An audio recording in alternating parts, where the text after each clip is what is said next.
Salut les Français et bienvenue dans ce troisième épisode des Gogoles de l'info. On va revenir sur l'actualité de cette dernière semaine. Avec nous comme toujours pour présenter le JT, Madame Anne-Sophie Lapix, qui nous fait l'honneur de rejoindre de manière permanente les antennes de TF1, la meilleure chaîne de télévision. Merci Stéphou, plaisir partagé. Sans plus attendre, notre premier sujet, Emmanuel Macron, le président de la République, était à Marseille cette semaine pour rendre visite au professeur Raoult et Raoult, un reportage signé Jean-Michel Sekelchen. Salut les Rolling Stones, ça farte? Dis donc Manu, trouves pas que c'est un petit peu abusé de venir nous rendre visite? D'abord tu nous pousses à nous retirer du conseil scientifique et maintenant tu viens nous demander conseil. Oui, d'accord avec Raoult, je dirais même plus c'est un peu culotté. Ouais, désolé Panoramix, mais là c'est vraiment la Hesse. On a déjà perdu 6 points de PIB et chaque semaine de confinement supplémentaire nous coûte 1% de déficit public. C'est Bruno, le maire de l'économie, qui m'a dit ça. Non franchement, il faut que les Français se remettent au travail. Il faut qu'on trouve un remède au plus vite. On n'arrivera jamais à passer cette putain de réforme des retraites avant la fin de mon quinquennat. Allez hop, on brainstorm, chop chop, j'ai ramené des post-it et des pipito poquitos. Écoute Manu, c'est bien simple. On se trompe de méthode quant au coronavirus.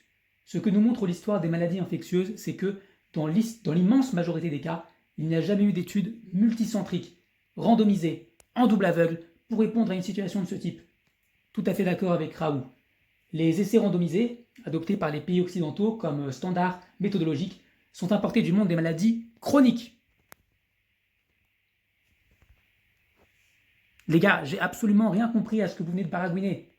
Moi, quand je regarde C'est pas sorcier, avec mon babysitter Édouard Philippe ici présent, eh ben, c'est beaucoup plus clair et pédagogique. Et en plus, il y a une putain de musique. Tin, tin, tadam. Ta-tam, tam, tam, tam, tadam. Ta-tam, tam. Allez Marcel, en voiture. Alors, je ne suis pas médecin, mais sur ce coup, je suis tout à fait d'accord avec Manu. Cette musique est plutôt entraînante.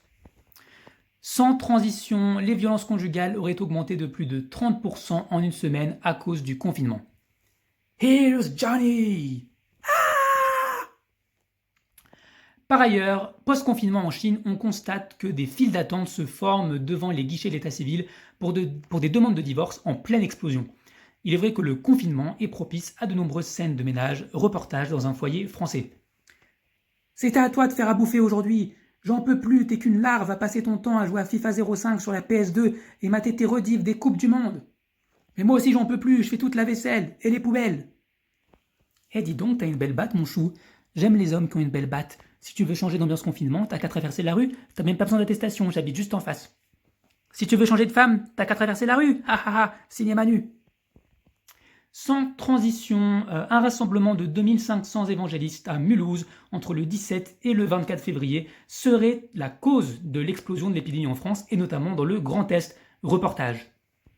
The night is dark and full of terrors, Jon Snow. Nous devons nous en remettre au Lord of Light, notre seul rempart face au Covid. Mais je veux bien, mais le Lord of Light, est-ce qu'il peut quelque chose contre le non-respect de la distanciation sociale? Tais-toi, Jon Snow, you know nothing. Pour terminer ce JT sur une note plus légère, on va parler culture et cinéma. Nous ne savons malheureusement pas quand les salles obscures vont pouvoir ouvrir.